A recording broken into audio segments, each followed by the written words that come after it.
Parshas Naso is always read Chag Matan Torah. There doesn't seem to be any connection between Parshas Naso and Chag Matan Torah. What's the connection? Well, first of all, there are 54 Parshas in the Torah. Parshas Naso is the longest chapter, Avram, 176 verses. And the longest parak in Tanakh, Psalm 119, also has 176 verses. And the largest tractate in the Talmud, which we're studying now, Bava Basra, also happens to have 176 verses. But anyway, Parshas Naso, the largest parsha in the Torah, 176 verses, is always read the week of Chag Matan Torah. Doesn't seem to be any connection. But of course there is. And more important, what's the message for us? Parshas Naso, if you can get a book, there's books around here. By Midbar 4, Pasuk 22, every Jew with 22, if you can share the books. By Midbar 4, verse 22, Naso et Rosh B'nei Gershon Gam Heim. Lift up the heads of the Gershonites, them too. They too need a lift. Now, last Parsha finished with the Kahatites. The Levites from Kahat, they had the schus to carry the holy ark on their shoulders. But their brother, Gershom, they were the truck drivers. They didn't carry the holy ark on their shoulders. They were the balagula. How do you say that in English? The balagala, the truck drivers. They did the heavy lifting. So maybe, they're jealous. My brother Kahat, he gets to carry the holy ark on his shoulders. What am I, chopped liver, a schlepper? Naso et Rosh B'nei Gershon Gam Heim. They too deserve respect. I get no respect. They too, just because they're schleppers and truck drivers, they deserve the same respect as the Kahatites who carried what? The ark on their shoulders. What a powerful message right before Matan Torah. Every Jew is precious to God. Even a schlepper, even though he doesn't get to carry the ark on his back. He's just a schlepper, the truck driver. He also deserves naso. What does naso mean? A spiritual lift. Give him kavod. Derech eretz kodma laTorah. Matan Torah is important, but before that, derech eretz, to show respect to every person, even a dishwasher. Give him kavod, naso. He also deserves to be lifted up. That's the way to mekabel the Torah. There's a famous story of the Baal Shem Tov and his truck and his balagola. So one day, it is Roger, the balagola gets very jealous. The Baal Shem Tov gets all of this covet, the great Baal Shem Tov, when he goes town to town. And the truck driver, his balagola, his chauffeur is totally ignored. So he says, listen, Rabbi, do me a favor. I want to experience once what it feels to get covered like a big rabbi. The next town we go to, remember they had no cameras in those days. There are no pictures, the 1700s. He says, Rabbi, do me a favor. In the next town we go to, let's change clothes. You give me your shtreimel and kapota. He also had a white beard, the truck driver. Give me your shtreimel and kapota, Yiddish of Abraham. And you'll take my baseball cap and dungarees, and I'll sit in the back seat of the coach in your shtreimel and my kapota, your kapota, and you, Rabbi, will sit in the driver's seat with my baseball cap and dungarees. Rabbi, do me a favor. Okay, he agreed. He agreed. To make a Yid happy, we'll get to that. Very important to make a Yid happy. So they're driving to the next town. Remember, no pictures in those days. But they figured the guy sitting in the back seat with the shtreimel is what? Holy Baal Shem Tov. So they get to the town, Park Town Square. Town mobs him. And who do they all turn to? The truck driver, but he's dressed in the Baal Shem Tov. And they all give him this tremendous covet. And the rabbi of the town says, Holy Baal Shem Tov, holy, I'm so glad you came. I have a very difficult shaila in Bosa B'cholov that I'm waiting 9 years. 9 years I'm waiting for this difficult shaila, Rabbi. I can't figure it out. You, holy Baal Shem Tov, I'll propose the shaila to you, and I can sleep at night. For 9 years I couldn't sleep with this shaila, Bosa B'cholov. Avram, hear this? So he gives him the shaila. And Nebuch, the truck driver, barely knows how to read Ivra. He can read Ivra. But he doesn't know what you're talking about. So he starts to hem and haw.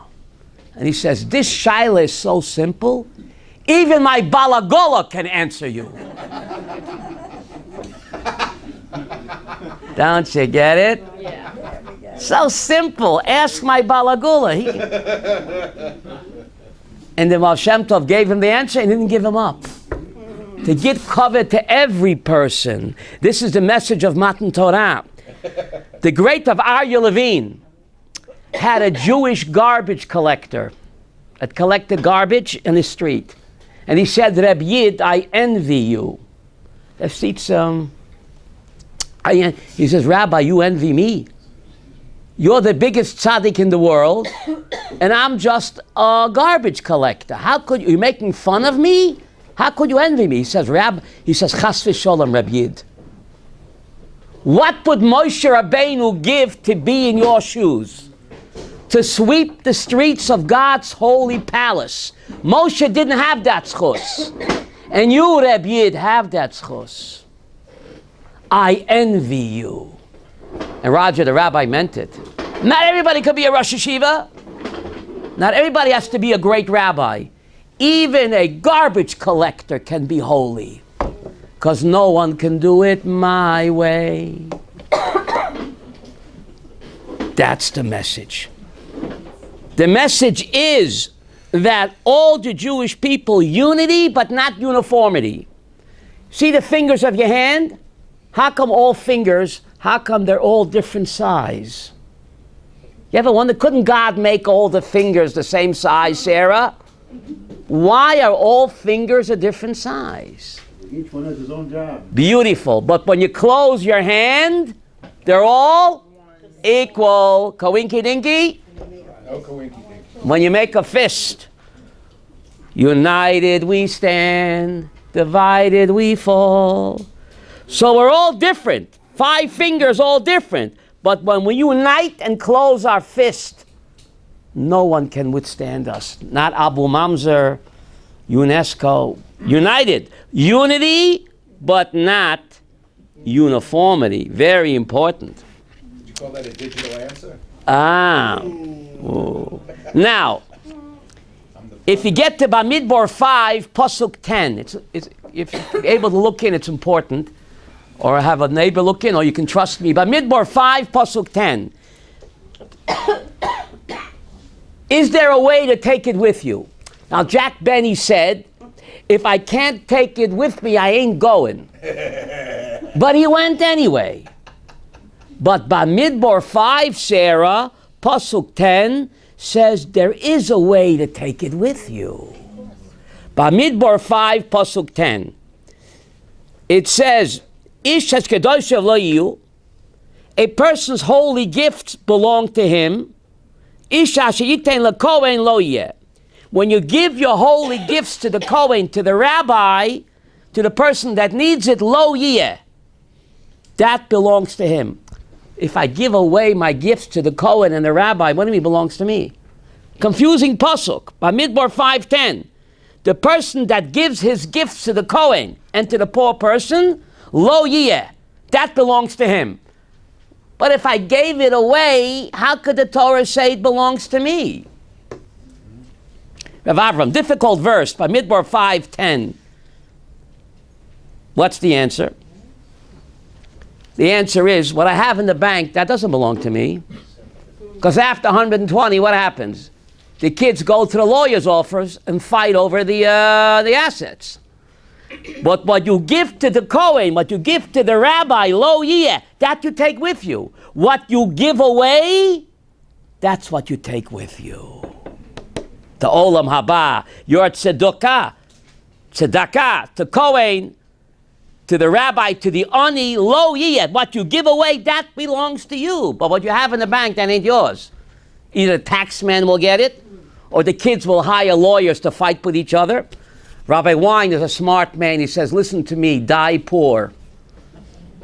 Because if you leave money, the kids are the siblings, don't ask. So if you really want to take it with you, Give tzedakah. That's what you give away for tzedakah. That's what you really what? Take along with you.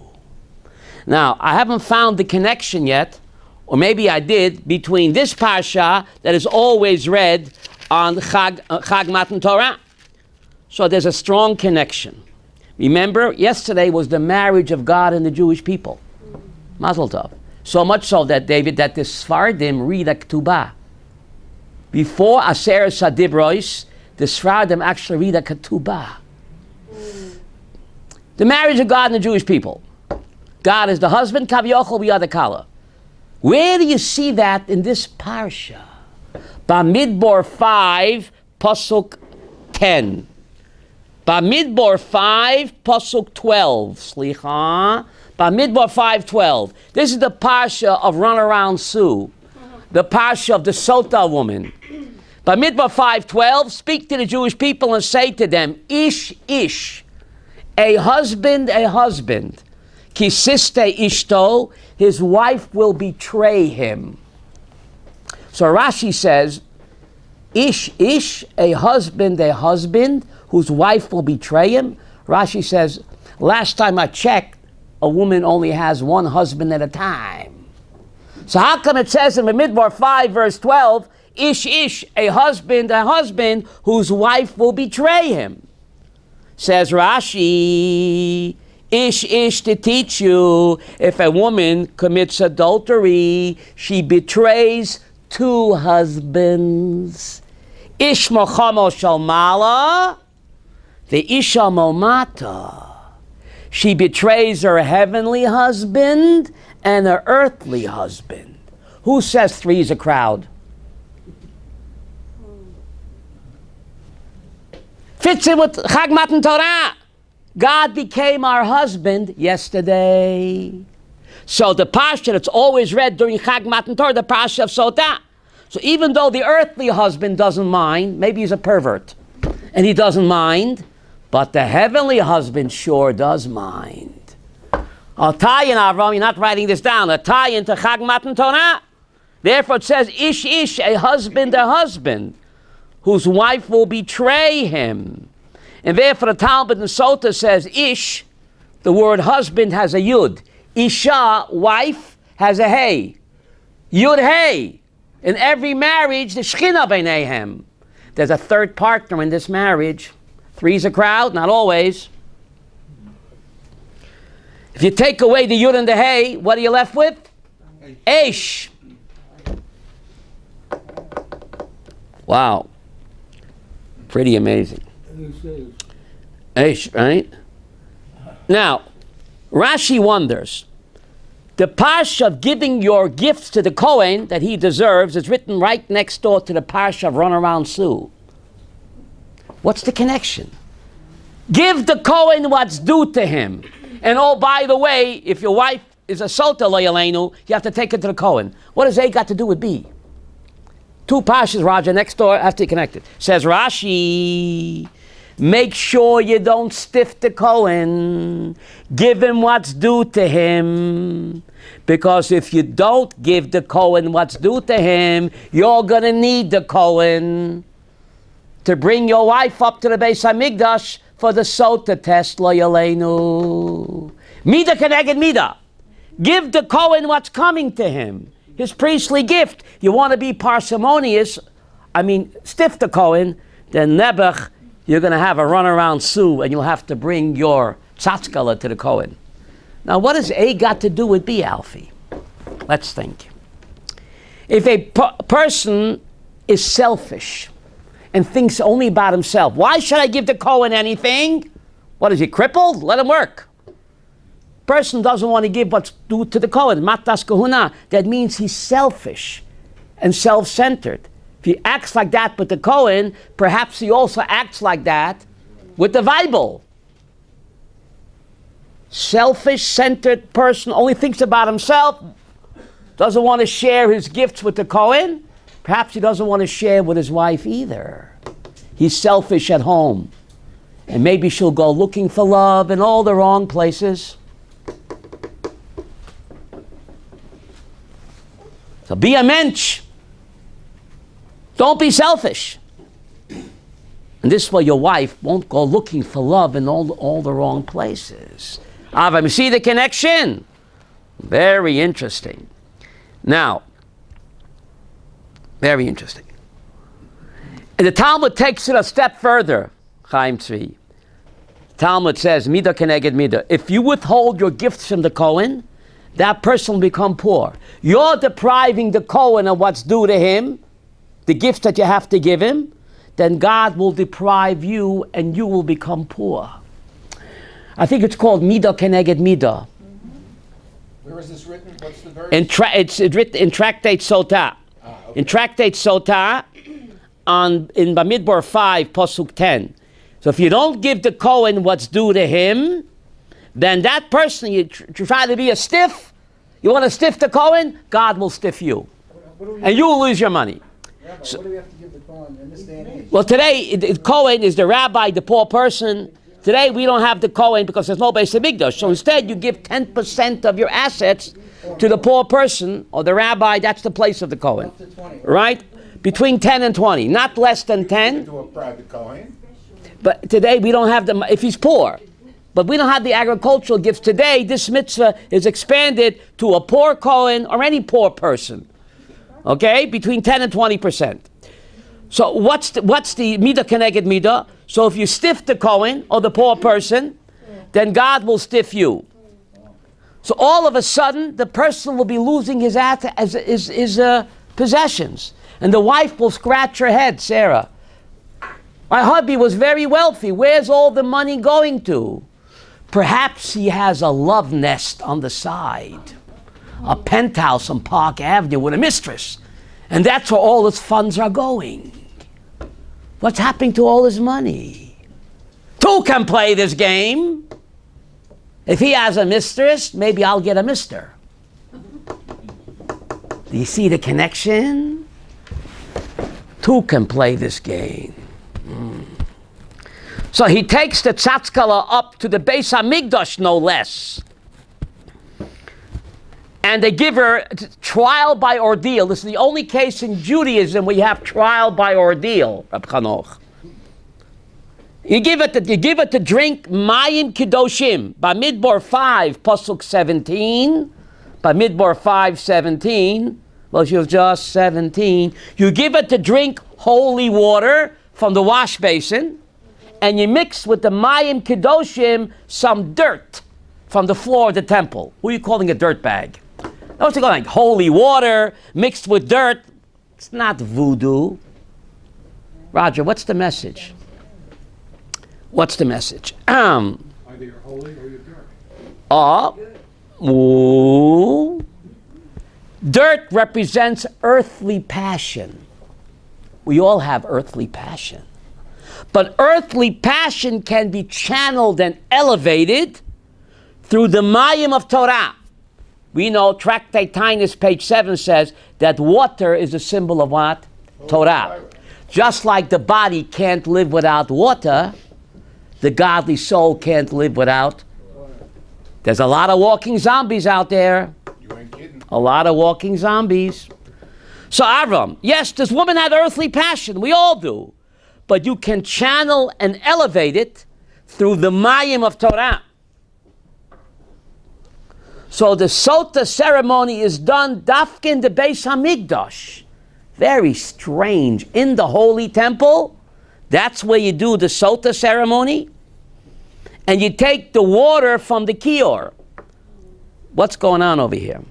Why from the Kior? Remember, back in Vayakel, Rashi tells us, Rab Chanoch, that the wash basin was made from the brass mirrors of the Jewish women, who dolled themselves up and made themselves pretty To make the men feel better. for their husbands. They were slaves. But this woman made herself pretty for her lover boy. So she has to meditate on the water of this Kior. A woman has to use her sexual charms and be attractive for hubby. Then her earthly passions become holy.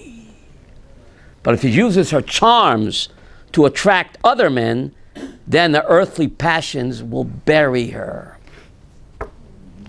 So this woman has to meditate on the kior. Her righteous grandmothers who built this kior, they made themselves sexually and pretty for their husbands, to raise beautiful children. That's the first mitzvah in the Torah. But she used her charms for lover boy.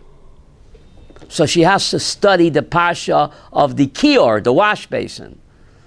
Offer can be elevated to kadosh. Depends how you use your sexual charms. See, she kept the Jewish people alive even stronger than that. That's right. Without her sexual charms, the Jewish people would have disappeared. But again, she made herself pretty for a husband. Rav Victor Miller Zatzal, you heard of him? He said it's an upside down world based on this Rashi here.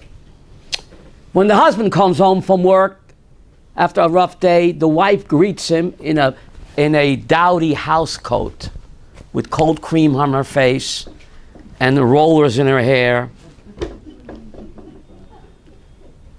But when she goes out into the street, she dresses to kill. Says Rav Victor Miller, upside down world. When hubby comes home at night, you should dress to kill. The sexiest dress, the sexiest perfume and makeup. When you go out into the street, wear a house coat and cold cream on your face. But no, it's an upside down world. He's just my husband. Everyone says. He's just my husband, right? Why should I dress for him? Upside down, Rabbi Miller, he was a very smart man. He would tell it like it is.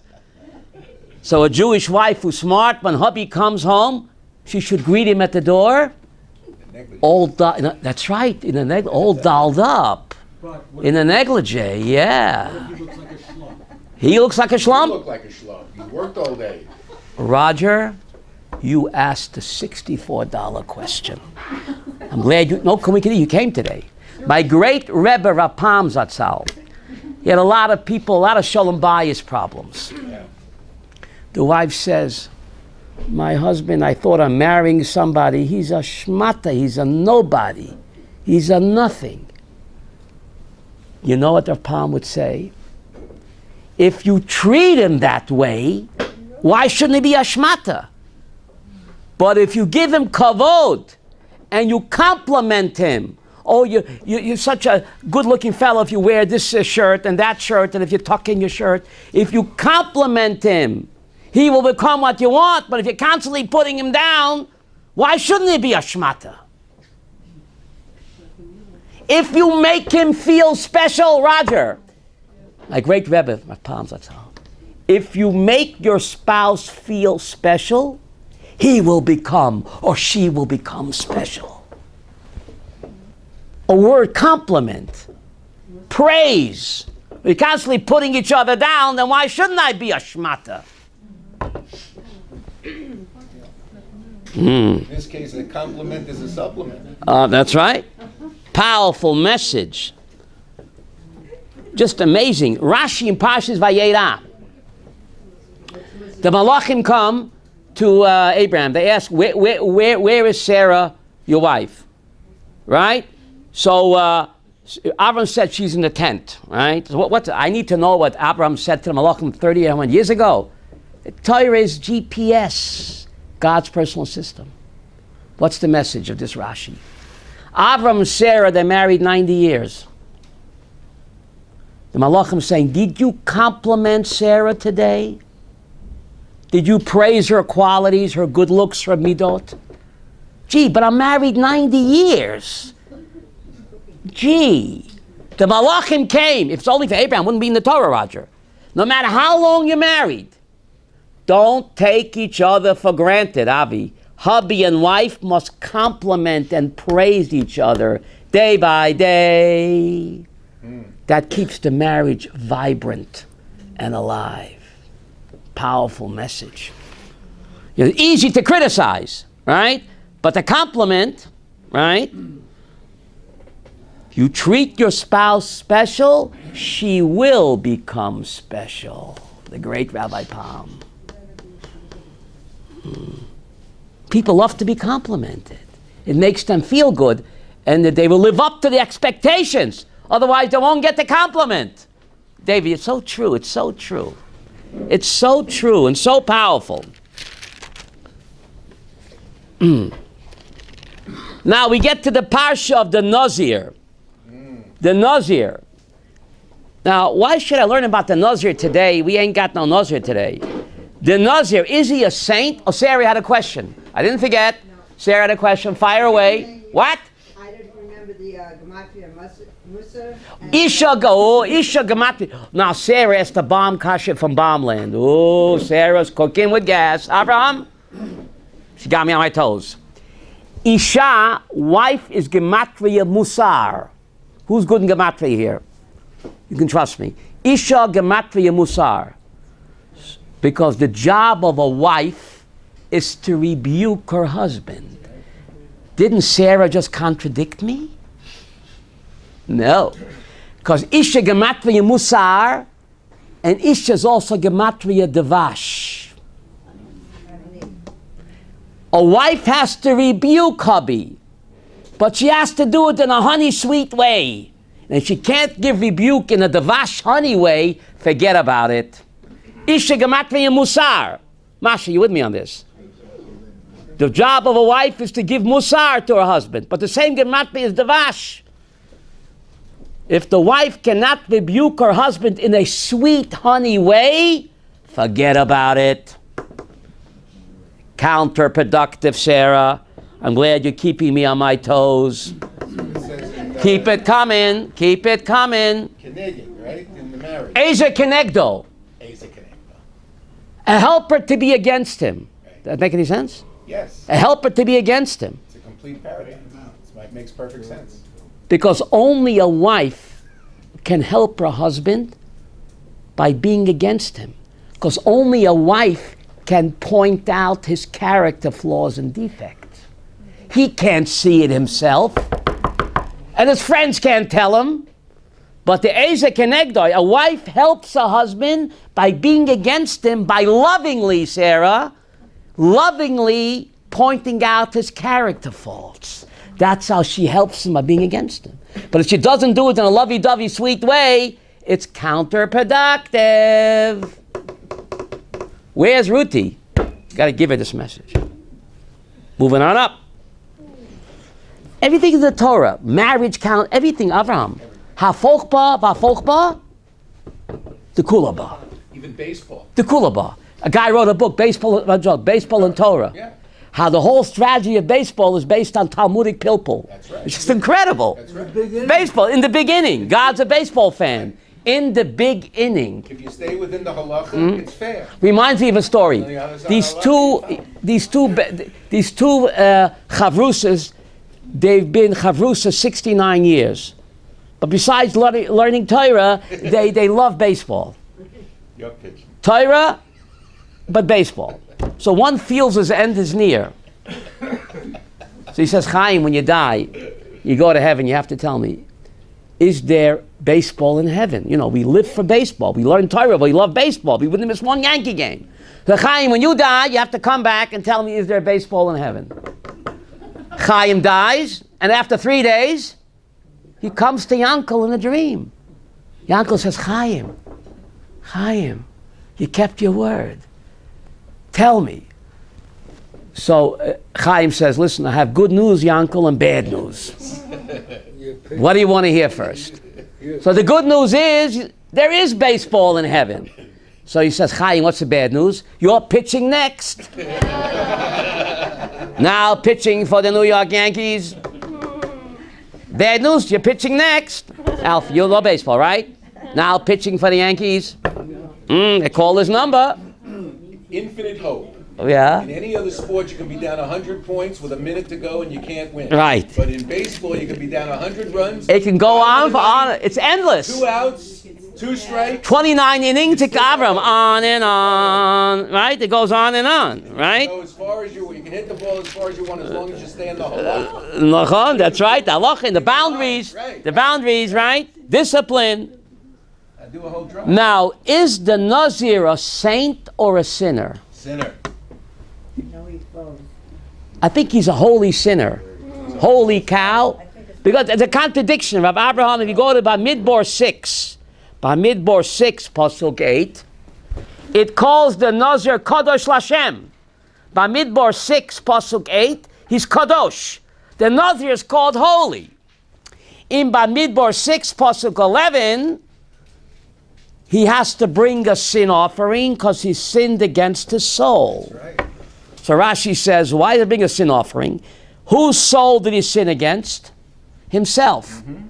God says, I gave you delicious grapes and wine to enjoy. Why did you forbid yourself delicious wine and grapes? You're a sinner. God gave us food to enjoy. Delicious wine and grapes is not enough. What I said is also you have to take on extra chumras. So, therefore, you have to bring a sin offering because you sinned against your soul because you abstained from wine. We should have to enjoy God's world. The Talmud Yishalmi says in Kiddushin, after 120, God will ask us, did you enjoy my chopped liver and egg rolls?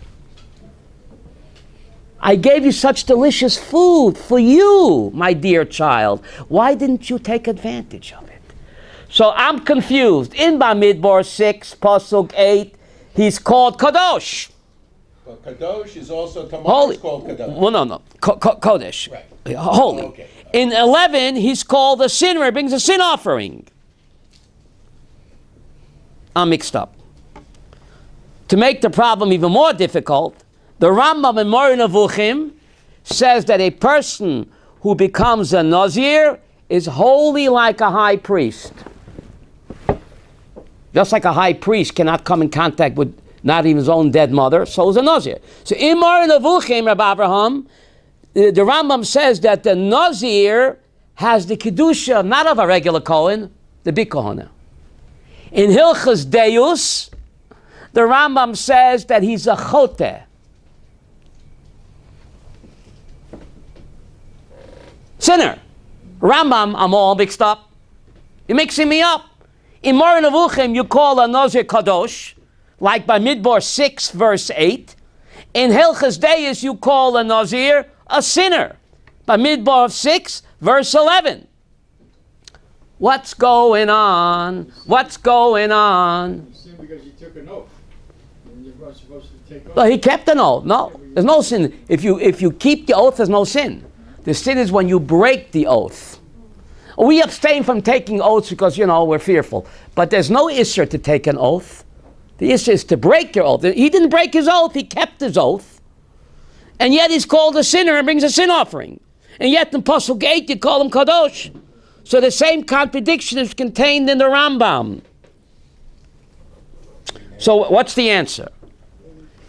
Is he a holy sinner, Sarah? Holy sinner? He doesn't enjoy the world that God made. So is he Kadosh? Is he a Choteh? So let's take a look. To answer this question, we will what? Ask another question. Tractate Tainus, page 11, says, one sage says, someone who occupies himself in abstaining and fasting is called Kadosh. And the other guy says, forget about it. If you fast, you're called a sinner. Shelley, the same problem here. But the Talmud is very precise. If Yoshev Betanit, this is the key, the punchline. The Talmud says Yoshev. What does Yoshev mean? Sit. I can't stand when I'm fasting. You can't stand Dwell, fasting. right? What? It's also the dwell. Yoshev means to be stuck in neutral. If someone occupies himself in Tanit, but Yoshev, he doesn't become a better person. He's the same mean, selfish guy he was before he became a Nazir. He just fasted, stopped drinking wine and grapes, but he's Yoshev. What's it called? Stagnated. He didn't become kinder, gentler, more compassion. Then that guy's a sinner. Stuck in the middle. Stuck in the middle with you. Then what did you do? You went on a diet? You stopped eating grapes? If you remain stuck, you didn't progress, you didn't change. You didn't become a better person, kinder, gentler, more compassion, then you're a sinner. But if the Nazir changed you for the better, you grew spiritually, you progressed, you stopped speaking Lashon Hara, you're kinder to your wife, you don't speak nivel peh, you're not angry anymore, then you're a kadosh. No contradiction. Do people become Nazirs? Today, no. Because today, Roger, because at the end of the Nazir period, the person has to bring korbanot. Today, there ain't no korbanot. So once you're in, you can't get out. You're Nazir for 30 days minimum. So the days of the temple, you brought the chatas and an olah, and you got out. But today, you can't bring the korbanot, so you're stuck. I know somebody that did it. He's stuck. You have to wait till the Messiah comes to get out. He got out. You do Hataras Nadorim, you have to go to a Bezdin and say, I didn't know that I need korbanos to get out of it. But he took on Naziris. He's a stud. He's a big rapper. You see him all the time on YouTube. Okay, so Ari. so did he become a better person? Well, he got married and... So then he's what? It's like a Kadosh. It's not a true Nazir. It's thinking of But anyway, I don't want to get off the track here. But my Rebbe Rapam said, today we don't do it because there's no korbanot, so you're stuck. So practically it's not done. The message of the Nazir today, where all of us are holy sinners, said my great Rebbe, we are both good and evil at the same time. Every person, said my Rebbe, is a Dr. Jekyll and a Mr. Hyde. And if you don't believe that, my Rebbe said, you don't know yourself. Every person, sometimes he's kadosh in the morning, and at night he's a choteh. Who knows what evil lurks in the hearts of man? Shadow. The human mind is so complex. He could be a kadosh and a choteh at the same time. Do we know many people to run to do a favor to a neighbor at the drop of a hat? They'll drop everything and run to the neighbor to help. But when the wife says, take out the garbage, I should take out the garbage. Beneath me. But if your neighbor calls you up, please help me with the garbage, you run, right? The neighbor says, my sink is stuffed up and you're handy, you run. And your wife said, the sink has been stuffed up for 6 weeks. And you tell me you ain't got no time. That's a holy sinner. That's a holy sinner. Judaism teaches charity begins at home. Shakespeare didn't make that up. It's a Jewish teaching. Jewish. You told me. No coincidence. Charity begins at home. Could you just spend 2 seconds on the word Kaddish? Because according to Rabbi Hirsch, there's 11 meanings of the word Kaddish. I can't get into that now. No, but just I'm limited of time. The Kaddish Kodesh. In other words, why Tamar is... Okay, so now Chaim Tzvi opened a Pandora's box. It's very strange. Kadosh means holy, and Kedesha means a harlot. Holy harlot. Isn't that bizarre, Abraham? The same word. See, thanks, Chaim Tzvi. Keeps me on my toes. Kadosh means holy. And the same word, Kedesha, means a harlot. V'chanoch. You don't think that's bizarre? You don't think it's bizarre? That was the zona. But another word, a synonym bun, is Kedesha. Synonym bun. For zona is Kedesha. This is also a misnomer. Right? Kedesha. Kedesha means a harlot. And the same word as what? Shelley, help me here. Kadosh. Same root. It's the same word. Same shirt. Don't mix me up. It's the same word. Okay. You don't think that's bizarre? Sarah, help me here. The word kadosh, please hear me well. It means to be totally dedicated and given over to a cause. To be completely dedicated to a cause. It could be a holy cause.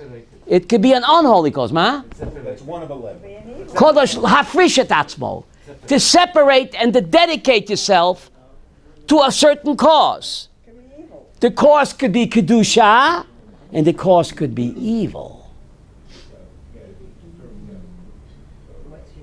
Dedicate, separate yourself. Is it good or bad? Well, it depends. You dedicate yourself to kedusha, to a holy cause, or people can dedicate themselves to an unholy cause. And sometimes, Sarah, the line is very thin. Sometimes the line is very thin. This word zona only meant in those days that you married outside your tribe. No, you know, Roger, even in India today, they have sacred prostitution. Yep. Sacred prostitution, where this woman dedicates her life to immorality for the sake of a deity. So in a way, she's totally separate, in her own perverted way, to her pagan deity. Where does it exist today? In India, even today, it's called sacred prostitution, even in India. Today. So anyway, this is one of the explanations, right? Sometimes there's a thin line, right? Well, again, Between holy and unholy. One person's holiness, what do they say? One person's terrorist is the other person's freedom fighter. So, hello? Right? The world is an admixture. It's not so simple. A terrorist who blows up Jewish children on a bus, and Abu Mamzer names a street after her. He's a freedom fighter. So you see that, Roger, that dichotomy or that internal contradiction. It's like they said of Begin. Begin. Begin. Menachem Begin. Yeah, they called him what? He was started as a terrorist. Yeah. The British considered him a A terrorist. terrorist, right? Now, I told you I have a new song. Bamidbar 6, Pasuk 25. You got to look inside, otherwise you think I'm hallucinating.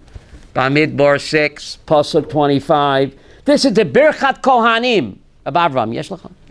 Bamidbar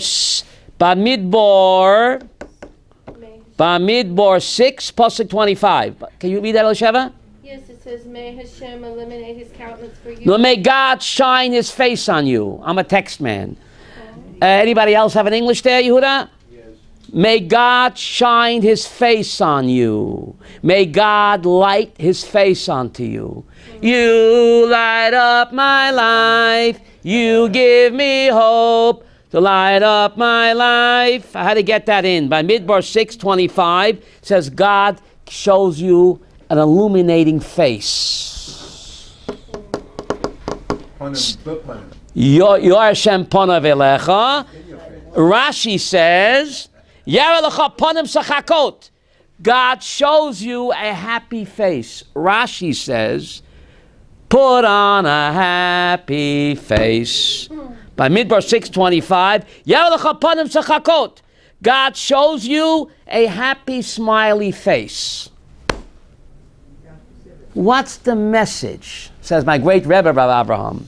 There's a mitzvah in the Torah, v'halachta b'drachav. Mahu afata. There's a mitzvah in the Torah to walk in God's ways. Said my great Rebbe Rapam, every time you smile and put on a happy face to a person, what mitzvah are you doing? V'halachta b'drachav. You're walking in God's ways. God puts on a happy face and a smiley face. Every time we smile at another person, we're imitating the boss. Roger, some people just can't smile. They're like constipated. It doesn't cost any money to smile. You ever meet that, Masha? They give you like a sour look. But every time you smile, said my great Rebbe, you're doing v'alachta b'drachav. Chava. Ma'u afata. Rashi says God smiles on us, puts on a happy face. Every time we smile at another person, we're imitating the boss. And that's what we're here for, to imitate the big boss, David. And all of my great rabbis, they had something in common. Even though when they were hurting and everybody brought them their problems and they had problems, when you ever looked at them, their face was beaming, not just smiling, beaming. And we know they had sick and their wife was sick and they had tzoros. So we asked for a palm. We know you have so much pain, and he suffered and his wife suffered. How could you smile at us? He said, I'm hurting inside. I'm in pain. But if I show you a sour face, then I'm upsetting you. I have no right to upset you. It's enough that I'm hurting. I have no right to hurt you. So I have to put on a happy face, because God puts on a happy face for us. To smile on another human being. It says in the dollar, Anui Kaptis. He smiles on our endeavor. Really? The pyramid. They got everything from us. Everything. Everything from us. Tennis. What does that mean again? Anui Kaptis. He smiles on our endeavor. That's on the dollar bill on the Great Seal of the United States. Put on a happy face. You're doing a mitzvah. Which mitzvah, Roger? V'alachta b'drachav. There's a mitzvah to walk in his ways. And it doesn't cost any money. Huh? There's also a mug in David. That's right. There's Magen David in dollar bill, right? Anui Kaptis. And menorah also. Uh-huh. Yeah, if you look. Now, It's a bug. this parsha is always read during Shavuos week. Again, you have something very strange. You look at Bamidbar 7. Bamidbar 7, the Torah repeats over and over again the exact same thing 12 identical times. Roger, the Torah is so economical. There isn't even one extra letter in the Torah. That's why it's the best bar mitzvah part. It's the longest parsha in the Torah. But you only have The- one line you keep The repeating. Torah keeps repeating the same thing over and over again. Elisheva, what's going on? There's exactly 304,805 letters in the Torah. If you don't believe me, you can count. There isn't even one extra letter. So the Ramban wonders. Each Nasi, when they dedicated the Mishkan, they brought the exact same gifts.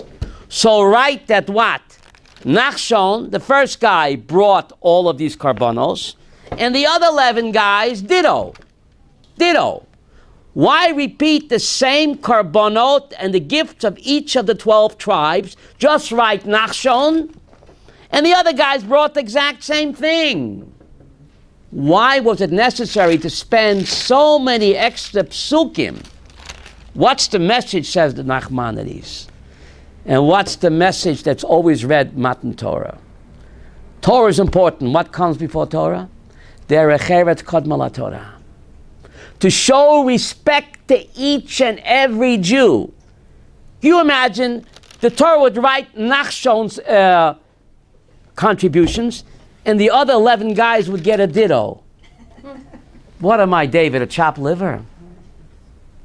I don't deserve that my karbonos should be...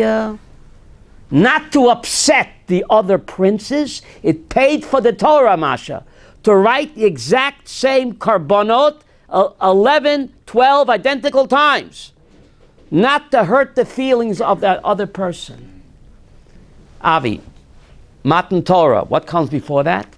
Derech Eretz, kavod to every Jew. But Aaron took it bad. 1 second, what, right? To give kavod, the chashivas to every Jew. And therefore, this parsha is always read than what? Chag Matan Torah. Another explanation, says Nachmanides. They all did the exact same karbonot. Why repeat 12 times? Says Nachmanides. To teach that each and every Jew is unique and special. The way I do a mitzvah, even though it's the same mitzvah you're doing, no one can do it my way. Da da da da. Hear the Ramban? No one does it my way. Each and every Jew is precious and unique to God. And the way I put on tefillin, I can't hold a candle to Moshe Rabbeinu. But the way I put on tefillin, even Moshe Rabbeinu can't put on the tefillin that way. What a powerful message. We all do the same mitzvot. So today I won't do it. No, I can't cop out. Because the way I do it, no one can do it my way. Each of us is unique and special to HaKadosh Baruch Hu. And therefore he had to give the account 12 identical times. Every person has their unique part to contribute to God's plan. That only I can do it my way. And if I don't do it, no one else can. That's the message over here. And you see this right from the get-go. The first message, the Holy Moses, I think the movie got that right. First message of Moses to Pharaoh, B'ni b'chari Yisrael. My child, my firstborn is Israel.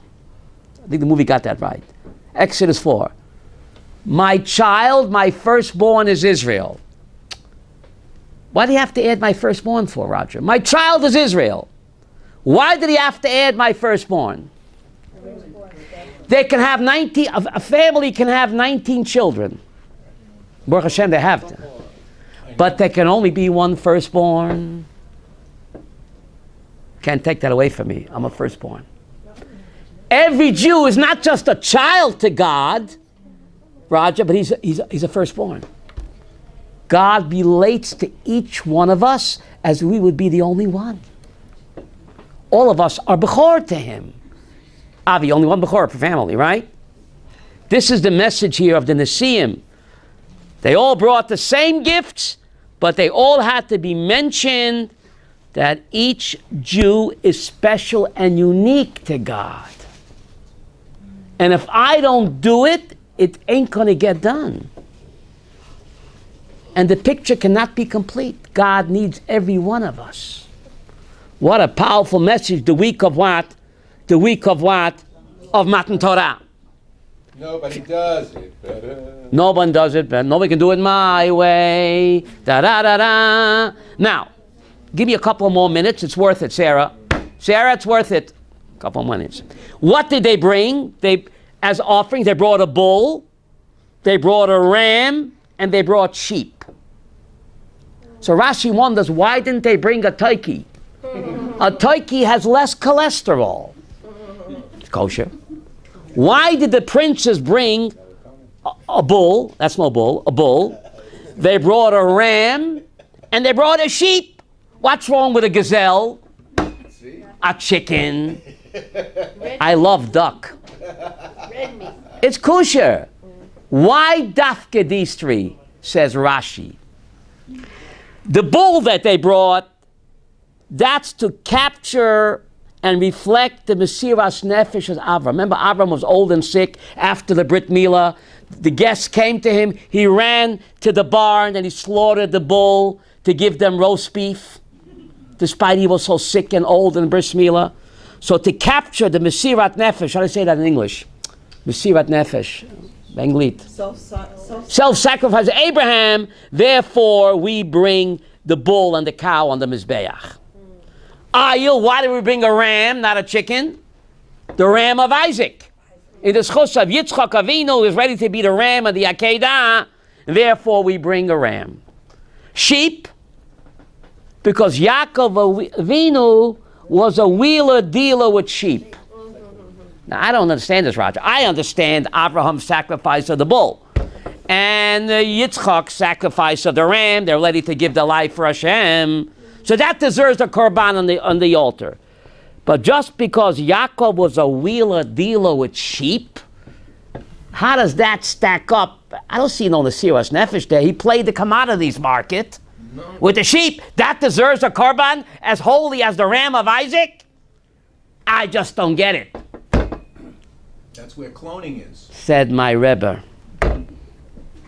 Who was Yaakov dealing with? Bernie Madoff and Lavan. If you're dealing with Bernie Madoff and Lavan and you remain honest, that's a test like the Akedah. Should I repeat that? They're all cheating and cutting corners and swindling. What am I, a friar? To remain honest, despite dealing with the Lavans and the Bernie Madoffs. That's a nisoyon. How do you say that? A test as great as what? The Akedah. What a powerful message. Titen emet leYaakov. The prophet Micha says, Yaakov's emet. Wasn't easy to be emet when you're dealing with Lavan. They're swindlers.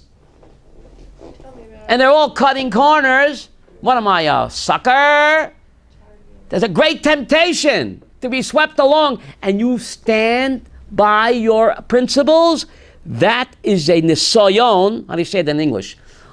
A test as powerful as the Akedah, and therefore Yaakov's sheep also deserve a korban on the altar. Commodities. Who was he dealing with? The sharks? Yeah. The Jets. The sharks, right? Yeah. They're everywhere. Madoff. He made off a lot. Made it off. That's where cloning And is in the mostly Torah. on Jews. Yes. Jewish money too. Where? Yaakov Lot of cloned Jewish them. money. He manipulated their genetic code because he said, give me the whites. That's right, right. All the spotted one will be yours. So what do you see from that? Cloning. You see that a person has to make ishtadlut to try to increase his wealth. You don't sit back and let it. We have no money today. A person has to do whatever he can, honestly, to increase his business, That's right. but not to cross that line. That's it. And that's a test like the Akedah, Sarah. Because, you can fudge it. They're all doing it. They cheat on the taxes. It's, Well, the Talmud says, when you're dealing with straightness, you deal straight. And when you're dealing with crooked, you have No, even when you're dealing with crooked person, you cannot be crooked. Cannot. You can't bend the laws, even though it's so tempting. That's exactly what Yaakov. You can further your interest within the boundaries of the halacha. The baseline, baseball, no foul ball. Sunday at 2 o'clock, we have a shiur on when is Lashon Hara a mitzvah. Slanderous talk. When is it a mitzvah to slander somebody? Stay tuned. Sunday at 2 at the OU. Shabbat Shalom.